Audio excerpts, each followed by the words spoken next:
કરોડની કિંમતનું ડ્રગ્સ પકડાતા ચકચાર મચી જવા પામી છે। દિલ્હી નાર્કોટિક્સ કંટ્રોલ બ્યુરોએ ઓપરેશન પાર પાડ્યું છે। એનસીબીએ 196.2 કિલોગ્રામ કેપ્ટાગોન ડ્રગ્સનો જથ્થો જપ્ત કર્યો છે। ભારતના ઇતિહાસમાં પહેલીવાર કેપ્ટાગોન નામનું ડ્રગ્સ પકડાયું છે।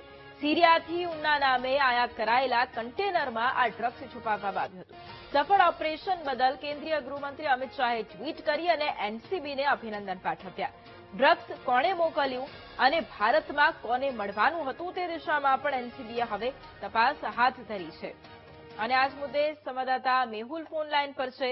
મેહુલ, જે પ્રમાણે અત્યારે એક સૌથી મોટું અપડેટ સામે આવી રહ્યું છે કે કચ્છના મુન્દ્રામાંથી 182 કરોડની કિંમતનું કેપ્ટાગોન ડ્રગ્સ પકડાયું છે। પહેલી વખત તેનો પર્દાફાશ થયો છે। આ મુદ્દે શું કાર્યવાહી, શું જાણકારી? બિલકુલ વાત કરવામાં આવે તો એનસીબીએ સૌથી મોટી કાર્યવાહી જે છે તે કરતા 196 કિલોગ્રામ જે કેપ્ટાગોન ડ્રગ્સ ઝડપી પાડ્યું છે। આ જે ડ્રગ્સ છે ભારતમાં પહેલી વખત જે છે તે મળી આવ્યું છે એનસીબીને અથવા કોઈ પણ એજન્સીને મળી આવ્યું હોય તે પ્રકારની પહેલી ઘટના છે।